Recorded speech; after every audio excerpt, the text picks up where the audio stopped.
Well, you probably guessed it by the title already, but today we are back to work on the K-Swap Cefiro build. Super excited. We are rounding the finish line on all the suspension stuff. That is what we're going to wrap up today. We're going to completely finish the suspension because we're going tomorrow to pick up the head from the machine shop. We can put the engine back together. We're also picking up the trans. We can put the trans on the engine once the engine's together, put that in the car, start wiring it, doing the engine harness, etc., and get this thing running. So the timing's kind of working out perfect to get everything done when the next thing's coming up. So we've got all the rest of our suspension parts. We've got ISR tension rods. They're all wrapped up nicely, but they're curved. They give us a little more clearance for the wheel. We've got the GK Tech blade style sway bar. So it's a sway bar, bushings. We use our stock brackets, and then it's got these blades that go on, and we can basically figure out exactly where, get them tucked as tight to the chassis as possible, cut the rest of the spines off, tighten them down, and then we've got plenty of clearance for our wheel, so we don't have to worry about our wheel hitting our sway bar like it does on my LS Miata. We've got some new OEM Moog tie rods, new ISR 5-volt conversion hubs for the front, new BC Racing custom drift spec digressive coilovers. Pretty much the best in the freaking game if you ask me.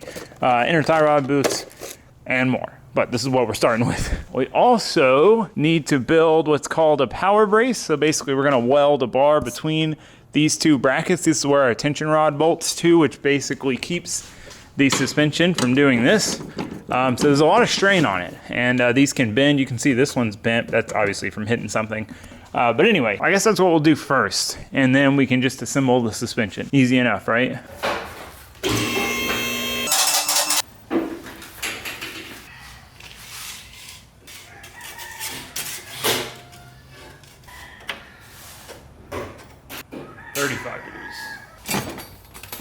Too big, too wide. Perfect. All right, so first thing we're gonna do is cut an angle on this end.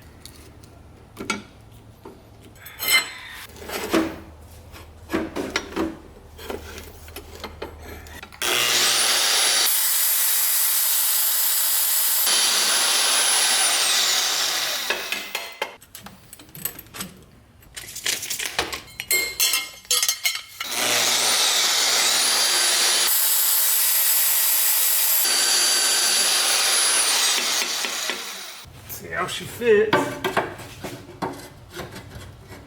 Perfect.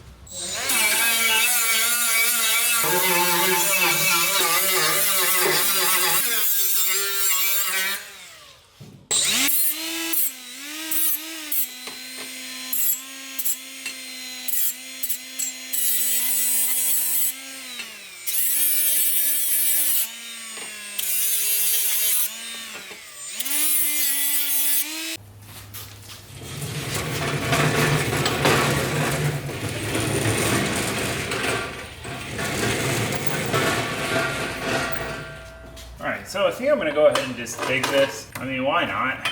It fits up pretty good. Might as well. I've got this multi-process welder. I built this cart, and I got a gas bottle for MIG and a gas bottle for TIG. So it's easy enough to just switch everything over. I hooked the torch up. We've got our ground clamp. And I got my two bottles. So this is my C25 for MIG welding. This is my straight argon for TIG. So I gotta close this off. It's backwards because the hoses had to cross. So this is the C25 valve, and I open the argon valve, and that just flows right into the welder. I do have to purge it to get the C25 out, but it's easy. I'm pretty happy with it. It's a cool little setup to do both. I'm just gonna be using a torch switch, so it's just this little on-off deal here. So I'm not gonna put a ton of amps into it. We got a good preset, 115 amps, that's a little much. 55 amps, that's probably not enough. Purging everything out. All right, now we gotta get this thing in position to tack it in.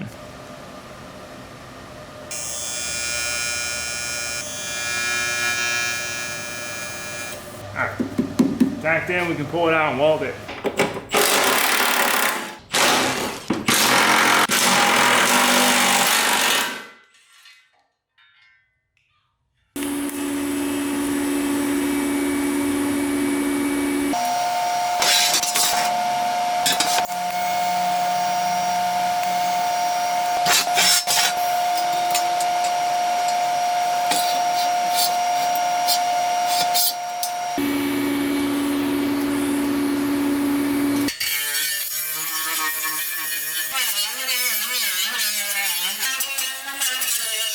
All right, brace is all welded in.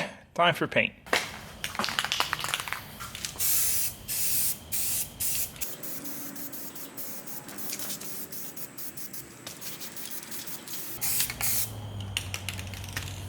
Okay, we let the tension rods and the brace and everything that we painted dry overnight. I really should have braced this like the original Nismo power brace.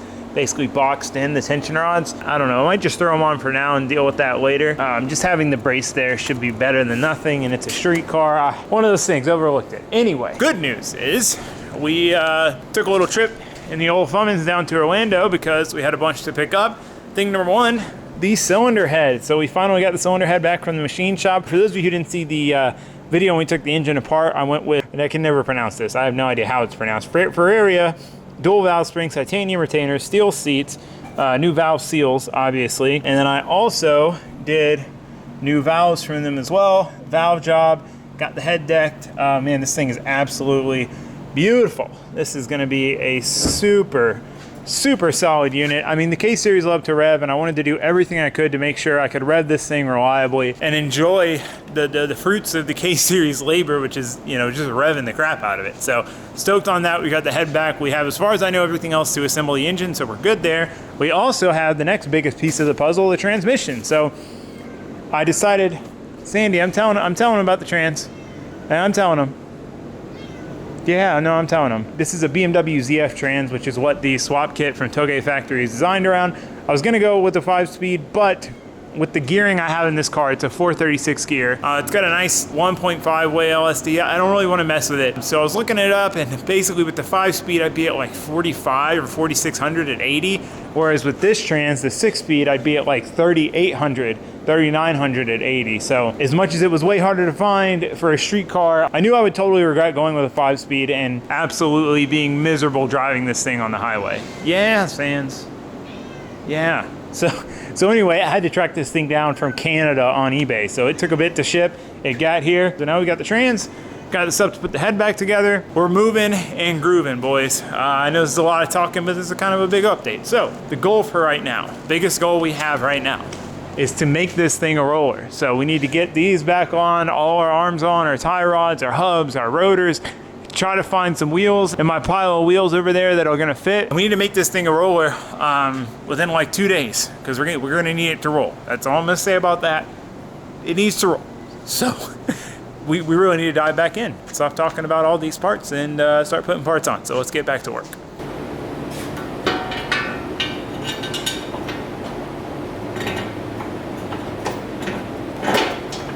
Feels good when you weld something and it's not forked and everything lines back up.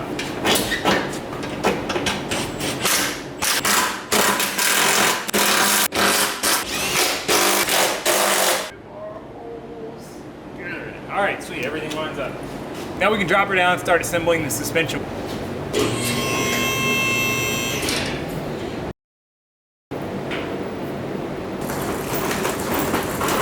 I already cut this side, however, I didn't cut it short enough. I erred on the side of caution. Did not go short enough, plus we need to replace this outer tie rod anyway. This is the old one. We got new ones. We don't need it.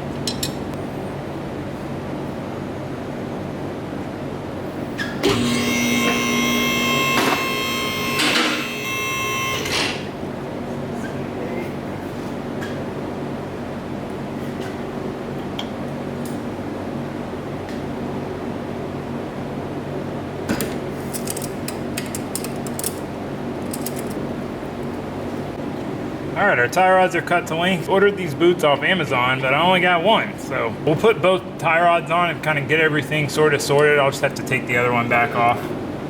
All right, got some new outer tie rods, also Amazon special.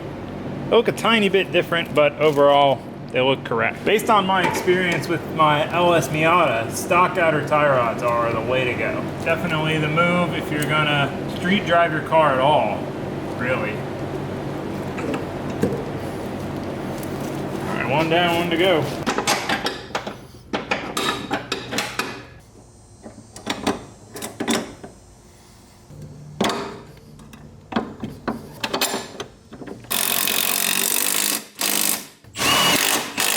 All right, tension rod's in. Before we go too crazy, I'm gonna go ahead and swap our coilovers out. So then we can just kind of tighten everything up that's gonna stay in here.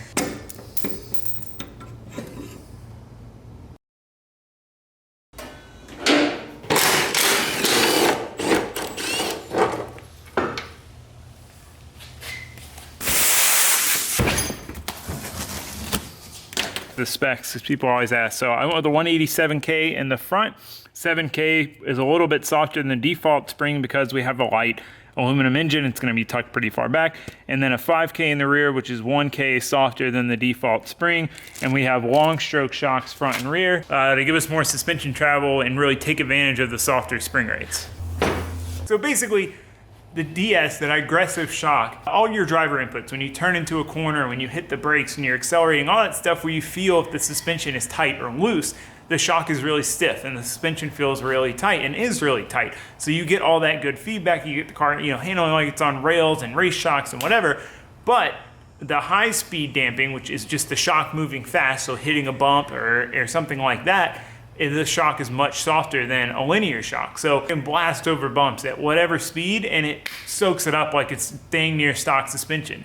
But you got to turn into a corner and it feels like you're back on coilovers. It is literally the best of both worlds. I love the DS kit, and then this is basically just a straight up drift spec kit. So they've got all the drift specs dialed in with longer stroke rear shock, softer springs to give you more rear grip, and all that stuff's already figured out. All you got to do is literally order a drift spec kit. So you could order this exact kit and they just build it for you. It's sick. It's so cool. I'm super stoked to get these on the car. These are going to be amazing. The car's going to ride like a dream and drift incredibly well as well. Enough jibber jabber, and let's get these on so we can start getting the rest off and get this thing on the ground. I want to see it on the ground.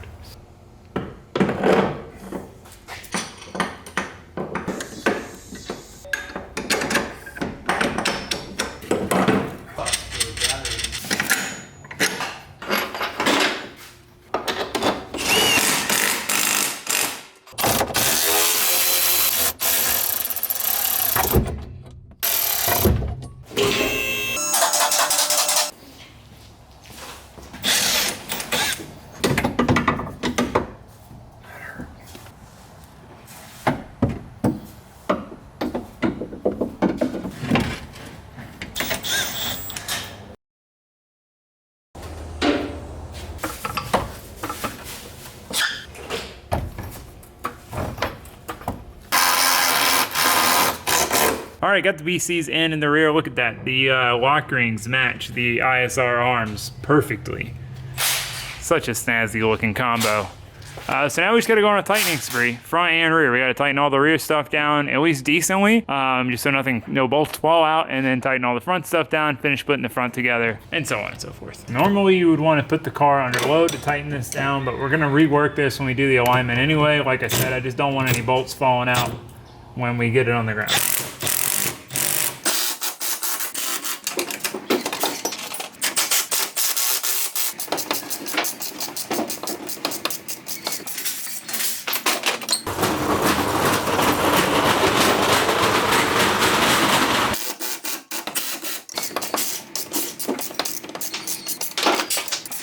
The last thing we need to do before we can put our hubs, rotors, and wheels on is our sway bars. For now, we're just gonna get it installed and attached and kind of see how everything falls into place.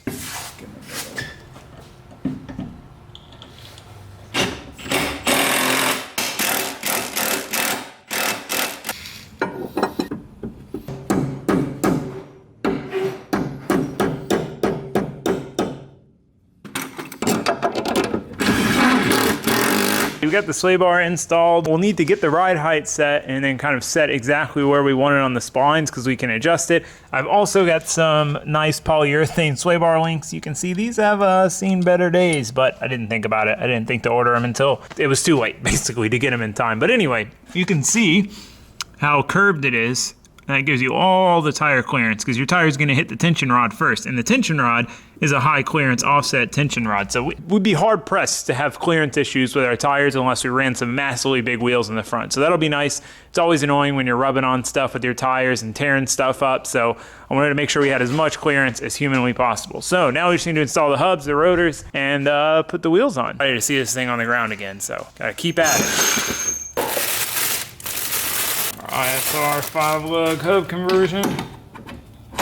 What a challenge. All right, hubs are on, rotors are on, front and rear. It's time to go find some wheels, toss them on this thing, finally set it on the ground. Oh, and we can see how much angle it has with wheels. All right, we got these. I think these are by 10, so we'll probably have to toss these in the rear. And then those down there, I believe, are by 9, so that should work. Moment of truth, let's see how all this fits. I mean, granted, we're gonna eventually get some specific wheels for this and then drift spares and whatever, but we gotta make sure we can get it to roll.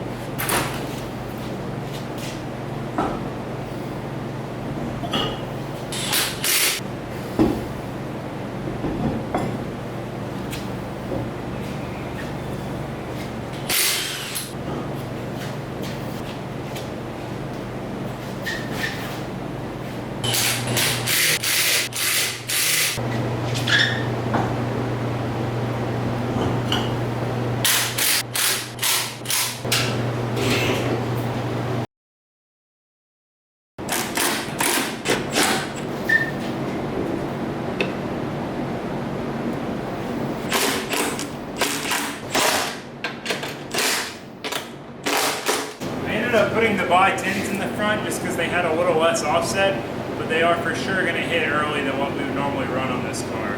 Wow, that's still pretty solid. What are we hitting? Oh, we're hitting it. Yeah, so you can see because we have by 10s, it's literally hitting the frame rail, and 18s.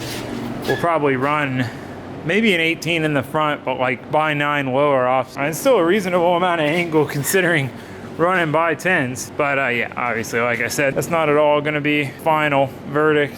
The front wheels look all right. The back wheels look so ugly on there. No lip, sunken battleship, 70 degrees of camber. Anyway, we're gonna set it down under its own weight and see how everything looks.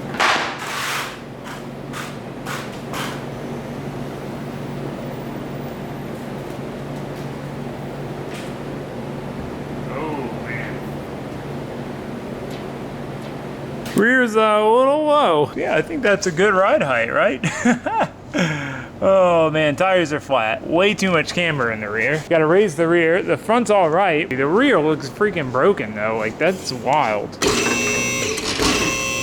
All right, well, spent a little time. Got the front and rear alignments ballparked just to get us in the range. I guess we got a little toe in now. We had a lot of toe out in the front. We still have way too much rear camber. I still got to pull some camber out of it, probably like 3 or 4 degrees, but we're not too worried about that right now. Like I said, it just needs to roll. I did raise it like 3 inches. So the old drift spec kit on this car will go real low. Like, we could almost tuck rim with the long stroke shocks, which is pretty wild because of how much adjustment there is in the mount. But anyway, we've got it raised up to make it easy to push around. But yeah, nice seeing it on the ground, that's for sure. Seeing it with suspension and working steering and all that good stuff. More exciting news, SA chassis things. Ben's coupe is back in the shop. We have to take drastic measures to get it in the shop, but it's a pretty good method. It comes up no problem with the ramps and the wood. Glides right in.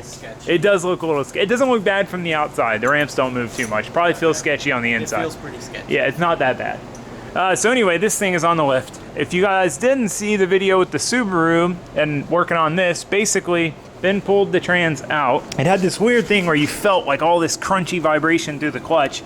Where the throwout bearing sits, this guy, it actually goes this way, broke off of the faceplate for the trans, so it was just flopping around. So when you hit the clutch, it just was a bunch of play, which also led to clutch wouldn't really disengage all the way. So Ben went and bought a trans and a one-piece drive shaft, fixed that issue. However, the trans he bought from this D-bag guy on Facebook had a bum second gear, so it grinds into second, but otherwise that problem is fixed. The drive shaft was also too short, so we took it like 2 days ago, dropped it off to the drive shaft place in Orlando, and they knocked it out in, like I said, in literally 2 days. Super fast. So he got it lengthened, now it fits literally perfect, about as tucked up in there as it could possibly get. Then nailed it on the measurements. And yeah, so between those two things, it should get rid of all of the drivetrain woes this car had. That was like the one, aside from like interior pieces and whatever, like real janky thing of the car. It would just vibrate the clutch and clunk, clunk, clunk. The two-piece drive shaft, the carrier bearing was shot. It would just like bounce around. It sounded like it was gonna come through the floorboard. Yeah. It was pretty bad. So, but everything else on the car felt pretty good. So this should take care of all that. So the car should be sorted. So because of that, there's only one thing left to do, take it drifting again, except this time we're gonna take it to our little night touge road and do some night touge drifting in this thing.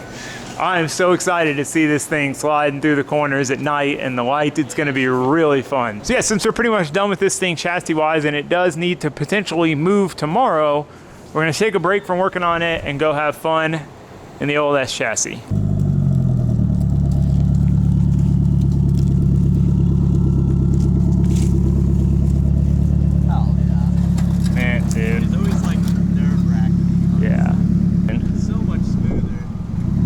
Dang, really?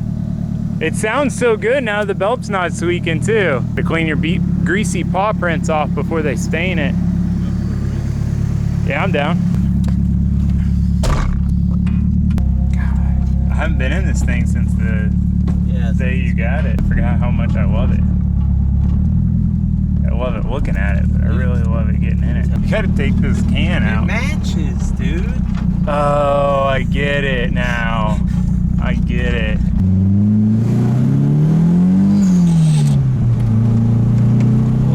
Black.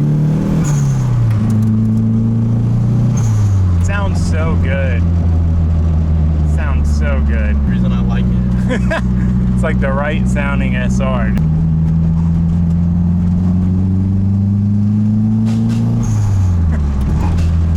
Slow life.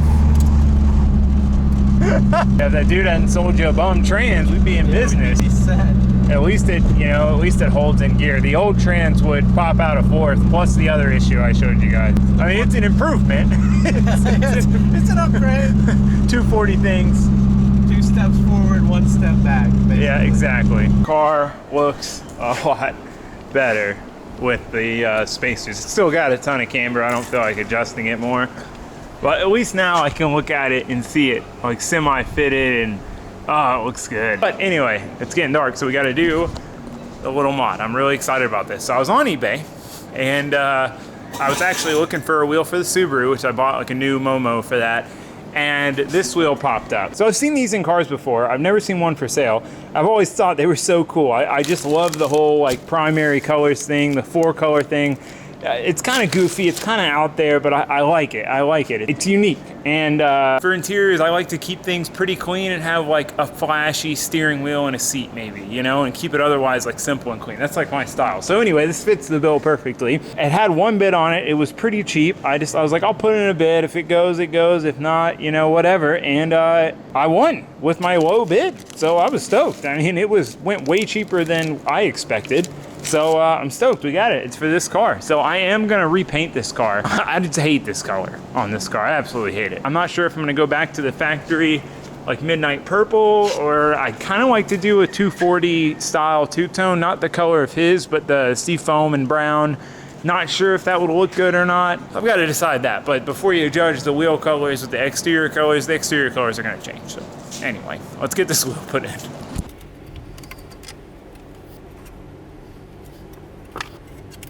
I normally like the wheels kind of close. I've kind of transitioned into liking my wheels further away, and putting the flat face wheel on the Subaru really made me kind of like having a little btle bit further of a way wheel, especially for a street car. But even on the Miata, I run my wheel a good bit further away than I used to.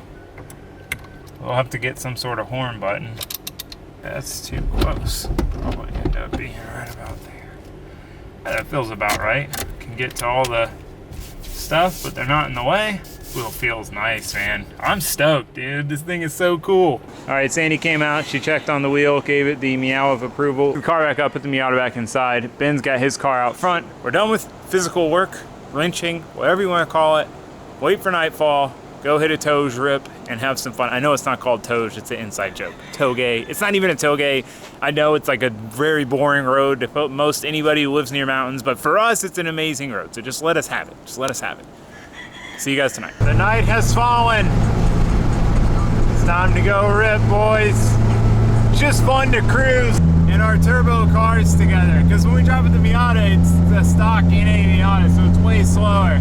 But to hear his boosting and blowing off and driving this, it's fun. I don't know, I enjoy it. This takes me back. Even though I'm not driving the 240, it feels like high school again, just mobbing around with your friends, nowhere really to go, just to have some fun. Anyway, we're headed to the Japan, Mexico now. The Japan area of Mexico.